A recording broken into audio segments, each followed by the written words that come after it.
दोस्तों, मैं शैलेश कुमार और आज आप मेरे साथ देखेंगे इन्वर्स रिलेशन क्या होता है। देखो, हम इन्वर्स रिलेशन क्या करना कि जैसे हमारे पास कोई रिलेशन होगा तो उसको हम क्या कर देंगे, सिमेट्रिक कर देंगे। सिमेट्रिक मतलब क्या होता है, उसे रिवर्स कर देंगे तो क्या हो जाता है, वो इन्वर्स ऑफ रिलेशन हो जाता है। तो यहाँ पर डोमेन और रेंज चेंज हो जाती है। क्या जो पहले डोमेन थी वो रेंज होगी और जो अब रेंज है वो डोमेन हो जाएगी। तो मैं कहना चाह रहा हूँ कि जब तुम्हारे पास आर इन्वर्स की बात करें, कि जब हम आर इन्वर्स की बात करेंगे तो हमें क्या करना है कि हमारे पास अगर एक्स वाई है, एक्स बाई, चलो ऐसे लो, अब मेरे पास इसे एक्स बाई को बाई एक्स कहेंगे और जो मेरे पास जो एक्स बाई आएंगे वो रियल नंबर से ही होंगे, मतलब किसी न किसी रिलेशन से ही आएंगे। तो अब हम कह रहे हैं कि जो मेरे पास एक्स बाई थे वो भी रियल नंबर से आते ही थे। तो ये था इन्वर्स रिलेशन का रूल। तो इतना तुम याद रख पाओ तो कोई बात नहीं, रूल से हम क्या करना, हमें तो बस क्वेश्चन समझना है। देखो, मेरे पास एक क्वेश्चन है, अपनी हम आगे से करूँ पहले। तो जैसे हमने एक क्वेश्चन लिया कि एक रिलेशन लिया और उसके अंदर कुछ एलिमेंट है, जैसे 1 2 ले लिया, 2 3 ले लिया और 3 4 ले लिया, और यहाँ पर तुम ले लिया 4 5 ले लिया और अगला ले लिया 5 और 6। अब तुमसे पूछ रहे हैं कि हम क्या इसका इन्वर्स चाहिए, इन्वर्स चाहिए होगा तो तुम क्या करोगे कि आर इन्वर्स निकालने के लिए इसके ऑर्डर पे चेंज कर दोगे। ठीक है, ऐसे चेंज कर दिया तो 2 1 पहले आ गया और 3 2 पहले आ गया। ठीक है, मतलब रिवर्स हो रहा है ना। देखो, 1 2 का 2 1 हो गया, 2 3 का 3 2 हो गया, और ऐसे ही तुम 3 4 का 4 3 करोगे और 5 4 का 4 5 का 5 4 कर देंगे। अब यहाँ पर 5 6 का 6 5 कर देंगे। एक तो तरीका ये हो गया कि जब आपके पास ऑर्डर पे दे रखे हो तो आप आसानी से उसे रिवर्स करके उसका आर इन्वर्स निकाल सकते हैं। लेकिन अब एक कंडीशन यहाँ पे बनती है कि अगर नहीं दे रखा हो तो क्या होगा। तो देखो, एक और कंडीशन इसका एक क्वेश्चन आया था 2021 में, आया था जीआईसी के अंदर, और एक 2009 में आया था टीजीटी के अंदर। इसके 2 सवाल देखे मैंने टीजीटी के अंदर ही। ठीक है, तो ये बाकी एग्जाम तो आते हैं, जैसे डीएसएसबी का एग्जाम है तो वहाँ पे इसका एक रूल के अकॉर्डिंग पूछा जाएगा कि जैसे आर इन्वर्स का इन्वर्स क्या होता है, तो आर ही होता है। जैसे अभी हम बात करें ना आर इन्वर्स, अगर मैं इसका आर इन्वर्स का इन्वर्स निकालूंगा ना तो 70 आर ही आ जाएगा। तो ध्यान रखना। अब और ये बेसिक क्वेश्चन बन जाता है कि इसका अगर हम ऐसा करेंगे तो क्या होगा। क्या कभी पूछेगा कि आर इन्वर्स आर के बराबर आ सकता है, मे भी पॉसिबल आ भी सकता है और नहीं भी आ सकता। अभी करके दिखाऊंगा, टेंशन ना ले।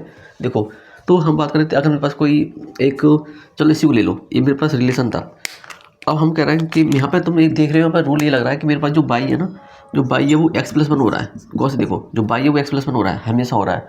तो हम कह रहे हैं कि मेरे पास सेट, जैसे आपने सेट पढ़े थे तो सेट ए, सेट में सेट ए किसे कह देते, सभी ऑर्डर पेयर का पहला एलिमेंट को हम सेट कह देते, तो सेट ए कह देते। तो देखो, सेट ए में यहाँ पे इसके अकॉर्डिंग कितने एलिमेंट तुम्हारे पास, तुम कह रहे हो कि 1 2 3 4 5, तो 1 2 3 और 4 और 5। अब तुम पूछ रहे हो सेट बी बताइए कितने एलिमेंट है, तुम कह रहे हो सर 2 3 4 5 और 6, 2 3 4 5 और 6। अब तुम भाई मैपिंग देखना चाहोगे इस क्वेश्चन को, तुम कह रहे हो जैसे हम लिखा क्या वो लिख देता हूँ। जैसे मेरे पास कोई एक रिलेशन था और हमसे कह रहा है कि मेरे पास जो एक्स है और जो बाई है, ठीक है, तो किसी न किसी रियल नंबर से आ ही रहा है, इसकी कोई जरूरत है नहीं। तो कह रहा है एक्स, जो बाई है वो x + 1 है, बाई इक्वल टू x + 1, और जो x आ रहा है वो a से आ रहा है और जो बाई आ रहा है वो b से आ रहा है। ठीक है, बस इतना लिख दिया, ये रूल हो गया। अब जैसे ये कह रहे थे कि तुम्हारे पास a सेट है और यहाँ पे b सेट है, तो इसके अंदर नंबर कितने, 1 2 3 4 5 है, और इसका क्या है 2 3 4 5 और 6 है। ठीक है, तो ये 1 2 के साथ वर्क कर रहा है, 2 3 के साथ, 3 4 के साथ, 4 5 के साथ और 5 6 के साथ। तो 1 की इमेज 2, 2 की इमेज 3 और 3 की इमेज 4 और 4 की इमेज 5, 5 की इमेज 6।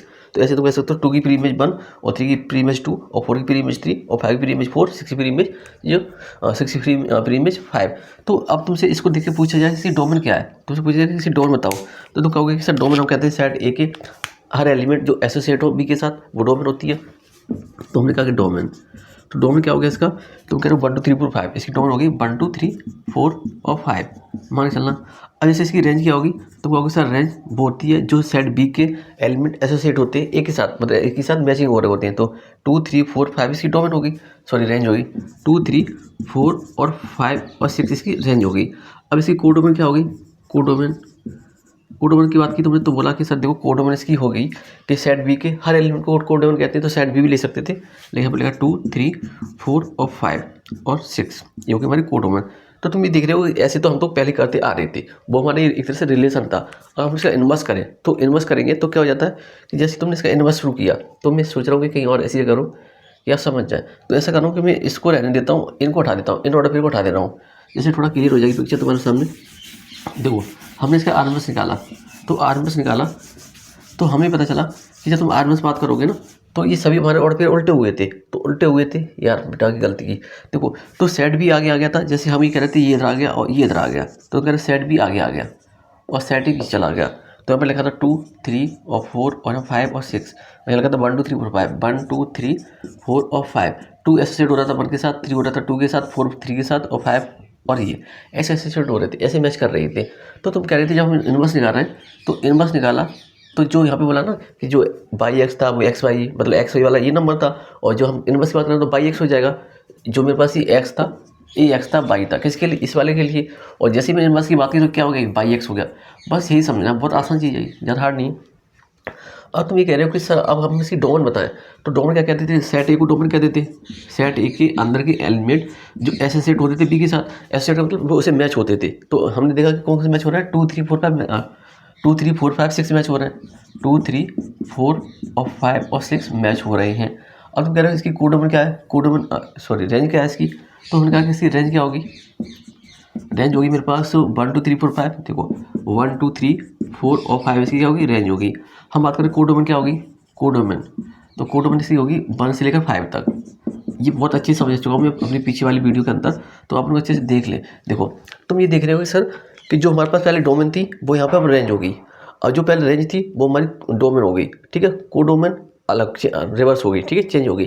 तो जैसे हम क्या कर रहे हैं कि हमने जो रिलेशन पढ़ा था तो उसको हमने रिवर्स कर दिया, मतलब इनवर्स कर दिया, तो डोमेन और रेंज चेंज हो जाती हैं, ठीक है। जो पहले डोमेन थी वो अब रेंज है, और जो अब रेंज है वो पहले डोमेन थी, ध्यान रखना इस बात का। तो अब चलते क्लास 12 के अंदर। तो क्लास 12 के अंदर इनवर्स रिलेशन का क्या रोल है, तो वहाँ पर बोला जाता है कि एक क्वेश्चन आया था, इसका मिटाने के लिए नहीं दिख रहा यार, देखो मिलेगा, चलो अगर मैं यहीं पर कहीं बता सकूँ तो कोशिश करूँ, चलो यहाँ बता देता हूँ। अब मैं इसमें से ये लाइन हटा दे रहा हूँ बीच वाली, ठीक है, तो इसको हमने रफ कर दिया, इसको बने रहने दो। तो वहाँ पे हम लोग को एक रिलेशन लिया, हटाना पड़ेगा तभी आप समझ आएगा। जैसे ये तो नॉर्मल क्वेश्चन था जो आप लोग समझ गए। अब जो एग्जाम में पूछा गया था वो क्वेश्चन ये नहीं था, इतना आसान नहीं पूछेंगे, लेकिन ये पूछा गया था कि उसने एक रिलेशन दे रखा था तुम्हें, रिलेशन ये दे रखा था, कोई रिलेशन था ए टू ए रिलेशन था, ठीक है, और बोल दिया था कि उसके अंदर जैसे इनवर्स कह लो, तो यहाँ पे जैसे मेरे पास क्या कोई रिलेशन था, ऐसे था 1 1, वहाँ पर 2 2 और 3 3, और इसके अंदर सेट के अंदर एलिमेंट थे 1 2 3 1 2 3, इस तरह से थे। अब 1 2 3 उसने बोला था कि अगर हम इसके ऑर्डर पेयर को 1 2 करें और 2 1 करें, ठीक है। अब देखना रिजल्ट, तो एक तो इसका ये क्वेश्चन था, तो इसका क्या आंसर आएगा, पहला रिलेशन 1, अब रिलेशन 2, यहाँ पर 1 था, यहाँ 2 2 था, और यहाँ पर 3 3 था, यहाँ 1 2 था, और यहाँ पर 2 3 था।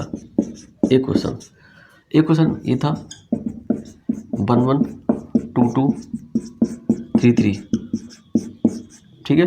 एक और क्वेश्चन अपनी तरफ से बना रहा हूँ, 1 1 यहाँ लिखा है, 2 2 लिखा है, 3 3 लिखा है तुम्हारे पास, और यहाँ लिखा है तुमने 1 2 2 1 और 2 2 2 3 और 3 2 और 1 3 और 3 1।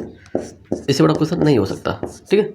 तो एक कुछ बना लेता हूँ क्योंकि मुझे आपको समझाना ही है मेरे भाई, तो इसलिए चलो इसको भी देख लो। इसके अलावा नहीं पूछा जाएगा क्योंकि मैं इसको काफ़ी बार देखा हूँ एग्जाम के अंदर, ये क्लास 12 के बोर्ड में भी आ चुका है, 1 नंबर का आया था लेकिन ज़्यादा का नहीं था, तो वहाँ पर कोई बच्चा कर नहीं पाया था क्योंकि इस पर इन नंबर्स पर कोई ज़्यादा गौर नहीं करता पढ़ाने वाले टीचर। तो देखो मैं सोचा कि आपको करा देता हूँ क्योंकि आपके एग्जाम में 2 सवाल देखे थे टीजीटी में, एक जीआईसी के अंदर, तो मुझे लगा कि मैं आपको पढ़ा दूंगा तो आपका फ़ायदा होगा, ठीक। तो देखो मेरे पास पढ़ने वाले बच्चे तो जानते पहले से कि हम इनवर्स कैसे निकालते थे। तो अब तुमने यहाँ पे हमने जब बात रिलेशन करे थे, हम सिमेट्रिक और ट्रांजिटिव और रिफ्लेक्सिव रिलेशन पढ़े थे, हाँ कहेंगे अब हमने पढ़े थे। तो अब यहाँ पर कुछ देखो, कुछ रिलेशन बने हुए हैं, देखो अच्छे से देखो, अभी मैं इसे और चेंज करूँगा। तो हमने बात की थी कि सर आपने तो रिलेशन बना दिए, अब हमसे पूछा जा रहा है कि ये आर एम, जैसे हम बात करें कि अगर हम मेरे पास ये सभी रिलेशन है, अगर हम इसका आर एम निकालें तो क्या क्या ये रिजल्ट देंगे, रिफ्लेक्सिव देंगे, सिमेट्रिक देंगे या ट्रांजिटिव देंगे। क्वेश्चन इसका ये था कि वो रिफ्लेक्सिव देगा या सिमेट्रिक देगा या ट्रांजिटिव देगा। तो हमने देखा कि अगर हम इसका क्या करेंगे, उल्टा करेंगे। कैसे उल्टा, कैसे, तो तुम्हारे पास एक साउंड आ रहा होगा, तुम लोग सब समझदार हो, अभी मैं वीडियो को रोकूंगा जब तक मुझे दिक्कत नहीं होगी तब तक। देखो हमने बात करना शुरू किया तो यहाँ पे 1 1 हो गया, ठीक है, 2 2 हो गया, और यहाँ पर 3 3 हो गया। अब तुम कह रहे हो कि अगला ये मेरे पास 1 2 2 1 हो जाएगा, और ये 1 2 हो जाएगा, 1 2 हो जाएगा। अगर हमने इसका आर इनवर्स निकाला है, अगर मैंने आर का आर इनवर्स निकाला है, मतलब क्या निकाला है, उसके ऑर्डर पेयर को चेंज किया है, तो अगर हम ऑर्डर पेयर मैच करेंगे उसके ऑर्डर पेयर मैच करें, अगर मैच करने पर सभी ऑर्डर पेयर एक जैसे मैच हो गए, सभी ऑर्डर पेयर एक जैसे मैच हो गए, तो उसी बोलते हैं anti symmetric relation. Anti symmetric relation, क्या दोबारा कर रहा हूँ, एंटी सिमेट्रिक रिलेशन, ये इसका नाम है। आरटी के अंदर से एंटी सिमेट्रिक रिलेशन कह रहे हैं, ध्यान रखना। तो मैं बताऊँगा किस किताब कैसे। अब जैसे तुमने देखा कि सर देखो ये 1 1 यहाँ पे था, 1 1 यहाँ पर 2 2 2 यहाँ पर, 3 और 3 यहाँ पर, 1 2 यहाँ पर और 2 1 यहाँ पर, तो 2 1 यहाँ पर है तो 2 1 यहाँ पर भी है, 1 2 यहाँ पर तो 1 2 यहाँ पर भी है, तो ये दोनों मैच करेंगे। तो हमने क्या कि सर देखो आर इनवर्स बराबर आर तो हो गया, तो हम ऐसे रिलेशन क्या कहेंगे, तो बेटा ऐसे रिलेशन को हम एंटी सिमेट्रिक रिलेशन कहेंगे। क्या कहेंगे, एंटी सिमेट्रिक रिलेशन। तो तुम इसे कहते हो इनवर्स ऑफ रिलेशन, ठीक है। तो मैं यहाँ पर एंटी सिमेट्रिक रिलेशन कह रहा हूँ। अब अगर ऑप्शन में एंटी सिमेट्रिक रिलेशन नहीं है तो अब तुम कह सकते हो सिमेट्रिक रिलेशन। सिमेट्रिक रिलेशन भी तो ना साथ साथ में सिमेट्रिक का करने से क्या कह रहा था कि मेरे पास जो भी ऑर्डर पेयर है उनके मेरे पास रिवर्स होना चाहिए, मेरे पास उनके उल्टे होना चाहिए। तो क्या ऐसा पॉसिबल है इसके अंदर, देखो गौर से देखो, 1 1 है, 2 2 है, 3 3 है, 2 1 है और 1 2 है, तो सबके हमारे पास रिवर्स है। तो कह रहे हैं एंटी सिमेट्रिक रिलेशन के साथ सिमेट्रिक रिलेशन भी है। तो कह सकते हैं कि क्या अगर ऑप्शन में एंटी सिमेट्रिक रिलेशन नहीं है और वहाँ पर सिमेट्रिक रिलेशन, तो आपको सिमेट्रिक रिलेशन टिक लगाना होगा, क्योंकि यूपी टीजीटी 2009 के अंदर क्वेश्चन आया था तो वहाँ पर ऑप्शन नहीं था एंटी सिमेट्रिक, तो हम कह ली सिमेट्रिक का था, तो उसका आंसर सिमेट्रिक ही दिया गया था। और जीएसटी के अंदर आया था तो पूछा था वहाँ पे कि आर इनवर्स बराबर आर है, तो बताइए कौन सा रिलेशन होगा, तो वहाँ पर लिखा था सिमेट्रिक रिलेशन होगा। एंटी सिमेट्रिक तो आरडी में लिखा हुआ है, आरडी वाली बुक में लिखा है, आप पढ़ेंगे तो देख लेना। तो आपको और कंडीशन बता रहा हूँ, एक काम कर रहे हैं हम, अब इसको दिख रहा है R2 वाले को, तो R2 वाले को देखा कि कहा कि देखो सर यहाँ पर कोई बात दिक्कत वाली बात है नहीं, तो हमने यहाँ पर 7 to 7 नोट कर लिए, 1 1 और 2 2 और 3 3, ओके। अब तुम करें 1 2, तो 1 2 का 2 1 किया तुमने और 2 3 का 3 2 किया, 3 2 किया, ठीक है। अब तुम ये देख रहे हो कि सर देखो हमारे पास 1 1 है, 2 2 है, 3 3 है और 1 2 है, 2 3 है, तो देख रहे हैं 1 1 है, 2 2 है, 3 3 है और 2 1 है, देखो 1 2 का देखो ये 1 2 है, 1 2 का रिवर्स 2 1 हो गया, 2 3 का रिवर्स 3 2 हो गया। अब देखो तुम्हारे पास 1 2 यहाँ पर क्या है, इसमें 1 2 है कि सर नहीं है, 2 3 में तो यहाँ पर क्या है नहीं है सर, तो कह रहे कि यहाँ पे आर इनवर्स बराबर आर हुआ ही नहीं, यहाँ पर आर इनवर्स बराबर आर नहीं हुआ, तो कह रहे कि ये एंटी सिमेट्रिक रिलेशन है ही नहीं, मतलब इनवर्स ऑफ रिलेशन है ही नहीं। तो इस तरह से हमें चेक करने पड़ेंगे, अगर इनवर्स रिलेशन है तो यस सिमेट्रिक रिलेशन, और नहीं है तो नॉट अ सिमेट्रिक रिलेशन, ठीक है। तो ज़्यादातर जो इनवर्स हम निकालते हैं रिलेशन का और वो सेम टू सेम आ जाते हैं, वो सिमेट्रिक रिलेशन की ऑर्डर से आते हैं। मेरी बात ध्यान सुनो, मेरे पास कोई सिमेट्रिक रिलेशन था, जैसे ऊपर वाला देखिए ना R1 नाम से लिखा है, वो पहले से सिमेट्रिक रिलेशन है, और जब हमने उसका हमने आर इनवर्स निकाला तो आर इनवर्स बराबर आर आ गया था, तभी तो कह रहे थे वो एंटी सिमेट्रिक रिलेशन है, कि वो सिमेट्रिक रिलेशन का अप्यूट करने पर वो क्या हो गया, एंटी हो गया, एंटी सिमेट्रिक हो गया। तो इसका ध्यान रखना, जो सिमेट्रिक रिलेशन होंगे वही आर इनवर्स को फॉलो करेंगे, ध्यान रखना इस बात का। अब देखो अब ये वाला रिलेशन है, अब तुम कह रहे हो सर सिमेट्रिक है क्योंकि 1 1 है, 2 2 है, 3 3 है, तो ये आर इनवर्स बराबर आर हो जाएगा, कोई दिक्कत वाली बात है नहीं। तो ये आर इनवर्स बराबर आर हो गया, तो हम कह रहे हैं कि ये कैसा एंटी सिमेट्रिक रिलेशन भी है और सिमेट्रिक रिलेशन भी है, डिपेंड करके ऑप्शन है क्या आंसर है, ठीक है। एंटी सिमेट्रिक या सिमेट्रिक दोनों बात सेम है, दोनों सेम नहीं है, बस ऑर्डर पेयर का अंतर है, ध्यान रखना। और अगर ऑप्शन में एंटी सिमेट्रिक ऑप्शन में है तो एंटी सिमेट्रिक, और ऑप्शन में सिमेट्रिक है तो सिमेट्रिक, ध्यान रखना। अब जैसे मेरे पास 1 1 2 2 3 3, यहाँ तक तो चेक करना नहीं, यहाँ तक तो क्या है ये सिमेट्रिक रिलेशन है ये, तो तुम कहा कि 1 2, अब देखो हम इसका रिवर्स करेंगे ऑर्डर पेयर, तो 1 2 देखो कहाँ है, ये आपको दिख रहा है, इसको उठा दूँ ना, ये दोनों उठा दे रहा हूँ, आपका इसका काम हो चुका है, तो हमने इसको उठा दिया। देखो समझ में आ रहा है कि नहीं, देखो आज समझना बहुत ज़रूरी है, तो मैं सोचता हूँ कि आपको समझा ही दूंगा, लेकिन आप समझ जाएंगे क्योंकि बहुत आसान चल रहा है मामला। देखो हमने इसको छोड़ दिया, चलो लिख देता हूँ, 1 में लिखा हमने, यहाँ पे लिखा 2 2 और यहाँ पे लिखा 3 3। अब तुम कह रहे हो कि सर 1 2 का रिवर्स होगा 2 1, और यहाँ पे 2 1 का रिवर्स होगा 1 2, और देखो 3 2 का रिवर्स होगा 2 3 का रिवर्स 3 2, और 3 2 का रिवर्स 2 3, और यहाँ पे 1 3 1 और यहाँ पर 1 3। चलो मैच करो, देखो यहाँ से सेम 1 2 का रिवर्स 2 1 है, 1 2 का रिवर्स 2 1, देखो 1 2 तो 1 2 यहाँ मैच किया, और 2 1 और 2 1 यहाँ पर मैच किया, 2 3 यहाँ पर है तो 2 3 यहाँ पर, 3 2 यहाँ पर, और 1 3 यहाँ पर, और 3 1 1 3 यहाँ पर, 3 1 3 1। तुम कह रहे हो कि सर हमें सभी ऑर्डर पेयर के रिवर्स मिल गए, और रिवर्स मिलने के साथ साथ वो सभी ऑर्डर पेयर एक दूसरे से मैच कर गए, तो हम कह रहे हैं सर आर इनवर्स बराबर आर। तो अगर आर इनवर्स बराबर आर है तो ये कैसा रिलेशन है, एंटी सिमेट्रिक रिलेशन है, और जो सिमेट्रिक रिलेशन होता है वो तो एंटी सिमेट्रिक रिलेशन होता है, जैसी बात है। तो आर इनवर्स बराबर आर, ठीक है। उम्मीद है कि आप लोग अब समझ गए होंगे हम बात क्या कर रहे हैं। तो ये हो गया आर इनवर्स बराबर आर, अगला क्वेश्चन आप चेक कर लेना, ठीक है। अब जैसे यहाँ पे एक और बात आती है कि सर हमारे पास एक हो जाए तो क्या हुआ, मैं इसको लिखाने देता हूँ पहले वाले को, इसी समझ जाएंगे।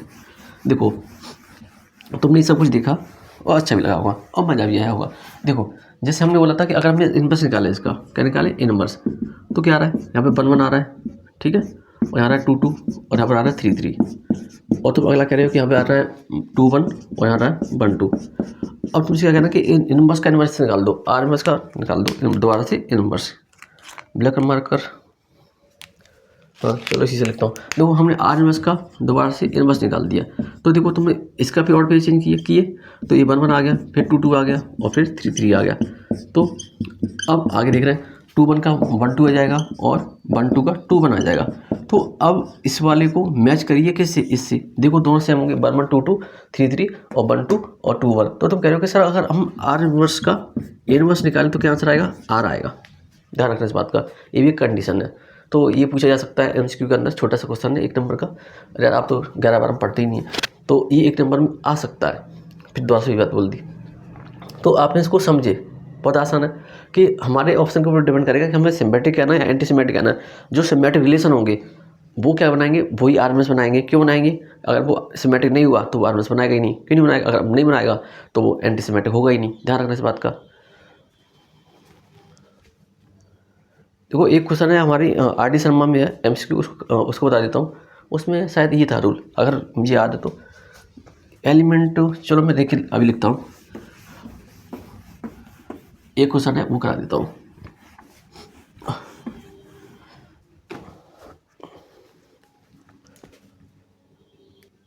देखो जो आपको ये क्वेश्चन दिखाई दे रहा है वो आर डी शर्मा एमसीक्यू के अंदर भी है और आर डी शर्मा की जो मेन किताब है उसके अंदर भी है, और ये जो क्लास 12 का पैरासेट होता है सीबीएसई का उसके अंदर भी है ये क्वेश्चन। तो 3 जगह था, तो उसने सोचा कि आपको इसको करा देता हूँ। तो देखो ये क्वेश्चन है, तो हमारे पास देखा सेट में 11 12 13 और सेट में 8 10 और 12 है। तो हमसे पूछा कि बाई रूल हमारे पास है एक्स माइनस 3, अब कह रहे हैं फाइंड हमें आर इनवर्स निकालना है। तो पहला हमारा ये काम बनता है कि पहले हम इसका इनवर्स निकालें। क्या निकालें, पहले रिलेशन निकालें क्या इसका बन सकता है। तो हमसे कह रहे थे जो मेरे पास बाई है, तो यहाँ पर सेट ए और पे सेट बी, ध्यान से लिखना, यहाँ पर 11 आ रहा है, यहाँ 12 आ रहा है, यहाँ पर 13 आ रहा है। और तुमने गौर किया होगा तो यहाँ पे देखो 8 आ रहा है और 10 आ रहा है, 12 आ रहा है। क्या ये इस रूल को फॉलो कर रहा है, बाई बराबर एक्स माइनस 3 को फॉलो कर रहा है क्या। देखो अगर मेरे पास यहाँ पे देखो एक्स की वैल्यू 11 है, ठीक है, एक्स वैल्यू तुमने 11 ली माइनस का 3, तो बाई वैल्यू कितनी आएगी, 8 आएगी। हाँ इस रूल को फॉलो कर रहा है ये, तो फॉलो कर रहा है तो कोई दिक्कत वाली बात नहीं, तो आसानी से तुम मैचिंग कर सकते हो। तुमने ऐसे मैच कर दिया, कोई बात नहीं, ये था रिलेशन। और इसके अंदर ऑर्डर पेयर क्या आगे, इसके अकॉर्डिंग आगे 11 और 8, ठीक है, 12 और 10, कोई दिक्कत, 13 और 12। लेकिन अब कहानी बस चेंज हो रही है कि अब चेंज कहाँ पर हो रही कहानी, देखो 8 3 11 और यहाँ 3 का गैप होना चाहिए ना, तो यहाँ पर 3 का गैप दिख नहीं रहा। तो 13 12 और 8, 13 और 12, इस हिसाब से तो ये ऑर्डर पेयर आ गए हमारे। लेकिन गलती क्या है प्रैक्टिस करने में भाई, हाँ ठीक है, तो यहाँ पर सभी ऑर्डर पेयर नहीं आएंगे, कुछ ही ऑर्डर पेयर आएंगे, क्योंकि यहाँ पर गैप भी हमें मैनेज करना पड़ेगा। चलो अगर एक ही वैल्यू हम लेते हैं, यहाँ पर हटा रहा हूँ यहाँ से। तो देखो तुमने क्या किया कि हमें, मेरे पास रूल है कि बाई बराबर एक्स माइनस का 3 है, ठीक है, तो अगर बाई प्लस का 3 इक्वल टू एक्स, ठीक है। तो अगर मैं एक्स की वैल्यू कुछ भी लिया, मान लो एक्स की वैल्यू में 11 लिया, तो बाई कितना आएगा, ज़्यादा जाएगा। तो एक काम करें, हम बाई की वैल्यू ले रहे हैं, अगर हम बाई की वैल्यू लिए हैं कितनी, 8 लिए, तो एक्स माइनस का 3 करेंगे तो कितना आ जाएगा, 11 इक्वल टू एक्स आ जाएगा, ठीक है। अब हम कह रहे हैं कि हम अब बाई की वैल्यू कितने लिए, 10 लिए, और हम ले रहे हैं एक्स प्लस का 3, तो 10 प्लस का 3 कितना आ जाएगा, यहाँ पर एक्स वैल्यू कितनी, 13 आ गई, कितनी आ गई, 13 आ गई। अब देखो हम और क्या ले सकते हैं, और हम ले सकते हैं यहाँ पे 8 ले लिए, 10 ले लिए, अब लेंगे 12। अगर हम 12 लें, 12 इक्वल टू एक्स माइनस का 3, तो 12 और प्लस का 3 इक्वल टू एक्स, तो एक्स वैल्यू कितनी आएगी, 14। तो 14 सेट ए में है नहीं, तो सेट ए में 14 है नहीं, तो हम इस कंडीशन को नहीं ले पा रहे। किसको नहीं ले पा रहे, इसको, इस वाले को नहीं ले पाएंगे, 12 वाले को, ठीक है। तो हमने इसको नहीं ले पाए, 12 को नहीं लिया। तो जब हम 12 को नहीं लिया तो क्या हुआ हमारे पास, देखो मैं इसका आर इनवर्स निकाल देता हूँ। देखो जब हमने 12 को नहीं लिया तो मेरे पास ये बी था और ये ए था, तो क्या मेरे पास था, 8 आया था और फिर 10 आया था। तो 8 की इमेज कितनी आई थी, 11 आई थी, और 10 की इमेज कितनी आई थी, 10 की इमेज आई थी, 10 की इमेज कितनी, 13 आई थी। तो ये इसकी इमेज आई थी, तो इसका आंसर था 8 और 11, और था ये 10 और 13। तो अब उस रूल को चेक करो, क्या बोला था कि बाई बराबर क्या था मेरे पास, एक्स माइनस का 3 था, तो बाई बराबर एक्स माइनस का 3 चेक करो, है कि नहीं। तो 3, हाँ ठीक है, तो बाई प्लस का 3 इक्वल टू एक्स हो गया। गौर से देखिए, दिख रहा होगा आसानी से। तो इसका यही आंसर था। एक बार चेक कर लेता हूँ आंसर, आर एम एस बराबर 8 और 11, हाँ यही आंसर है इसका। तो आप उसको ऐसे करना, ठीक है, ध्यान से देखो। हमने पहले से सोचा था कि अगर आसानी से मैपिंग कर देंगे तो इसका उल्टा करके दिखा देंगे, तो ऐसा पॉसिबल नहीं है। तो क्वेश्चन में से आर एम एस ही पूछा था, तो मैंने ये आर एम एस ही निकाला है, ठीक है। तो हमसे पूछा था आर ए टू ए दे रखा था और इसका हमने आर एम एस निकाला। तो और कुछ निकाल सकते हैं क्या? देखो इसकी अब डोमेन क्या होगी, डोमेन बताओ इसकी। देखो डोमेन क्या होगी, डोमेन होती है जो हमारे एलिमेंट एसोसिएट है डी के साथ। 8 और 10 था इसका डोमेन, 8 और 10, ठीक है। और यहाँ पे 8 और 10 हम 12 ले सकते हो, कोई दिक्कत वाली बात नहीं। और यहाँ पे तुमने ये लिखा 12, और यहाँ पे तुम क्या लिखोगे फिर 8, 10, 12 और 13, और यहाँ पे 11 और यहाँ पे 12, ठीक है। तो तुमने कहा कि यार 12, ठीक, कोई दिक्कत नहीं। अब इसकी रेंज क्या होगी, जो रेंज वो होती है जो नंबर एसोसिएट होते हैं, तो यहाँ पे 11 और 13 इसकी रेंज होगी। अब इसकी कोडोमेन क्या होगी, कोडोमेन का हो गया कि सर इसकी कोडोमेन होगी तुम्हारे पास सेट बी की सभी एलिमेंट 11, 12, 13, तो यहाँ पे 11, 12, 13। तो उम्मीद है कि आप लोग ये समझोगे कि हम आर इनवर्स रिलेशन कैसे निकालते हैं, इनवर्स रिलेशन कैसे निकालते हैं। तो आपको बस ध्यान रखना होगा कि जो सिमेट्रिक रिलेशन और एंटी सिमेट्रिक रिलेशन और आर इनवर्स, इसके बारे में ध्यान रखना है। ये तो बहुत नॉर्मल क्वेश्चन नहीं, तो आपसे पूछेंगे नहीं, आप बस गैप रूट के आसानी से निकाल दोगे। चलो आपसे मिलेंगे हम नेक्स्ट वीडियो के अंदर, तब तक खुश रहें और मज़े करें।